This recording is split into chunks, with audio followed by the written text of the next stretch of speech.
Hello, ഇപ്പോൾ നമ്മളിന്ന് വന്നിട്ടുള്ളത് കുറച്ച് കോട്ടൺ ബോൾസൊക്കെ ആയിട്ടാണ്. അപ്പോൾ ഇത് നമ്മുടെ സാധാരണ ഒറിജിനൽ കോട്ടൺ ബോൾസാണ്. അപ്പോൾ ഇത് വീട്ടിൽ നിന്ന് തന്നെ കളക്ട് ചെയ്തിട്ടുള്ളതാണ്. അപ്പോൾ ഇന്ന് നമുക്ക് ഈ ഒരു കോട്ടൺ ബോൾസ് എങ്ങനെ പ്ലാന്റ്സിൽ നിന്ന് കളക്ട് ചെയ്യുന്നതെന്നും കൂടെ നോക്കാം.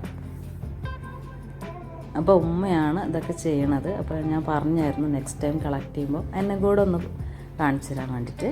അപ്പോൾ ഇന്ന് നമുക്കിതൊന്ന് കണ്ടു നോക്കാം. അപ്പോൾ ഇതാണ് ഇതിൻ്റെ കായ. ഇതുപോലെ ഒന്ന് ഉണങ്ങി വന്നതിന് ശേഷമാണ് ഇതിന്ന് കോട്ടൺ കളക്ട് ചെയ്യുന്നത്.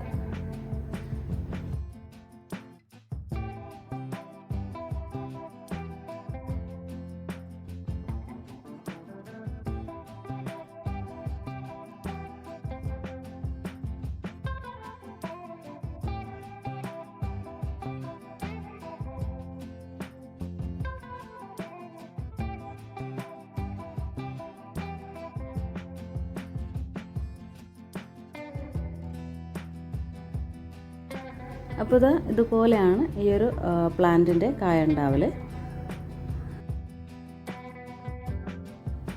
ഇനി നമ്മൾ കളക്ട് ചെയ്തെടുത്തിട്ടുള്ള കോട്ടണിൽ അതിൻ്റെ ഉള്ളിലായിട്ട് ചെറിയ ചെറിയ വിത്തുകളൊക്കെ ഉണ്ടാവും. അപ്പോൾ അതൊക്കെ ഒന്ന് എടുത്ത് ക്ലീൻ ചെയ്തിട്ടാണ് നമ്മളിത് സ്റ്റോർ ചെയ്ത് വെക്കൽ. അപ്പോൾ ഇതുപോലെ ഓരോ വിത്തും ഇതിൻ്റെ ഉള്ളിൽ നിന്ന് എടുത്ത് മാറ്റേണ്ടതുണ്ട്. അതൊക്കെ എടുത്ത് മാറ്റിയിട്ട് ക്ലീൻ ചെയ്തിട്ടാണ് നമ്മൾ കോട്ടൺ എടുത്ത് വെക്കൽ.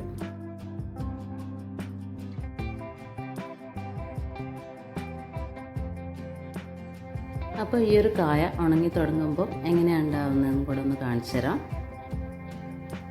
ഈ ഒരു പരുവത്തിൽ ഇങ്ങനെ അതിൻ്റെ ഫ്രണ്ട് സൈഡൊക്കെ ഒന്ന് ഇങ്ങനെ തുറന്നു വരും. ഇത് ശരിക്കും പറിക്കാനായിട്ടില്ല.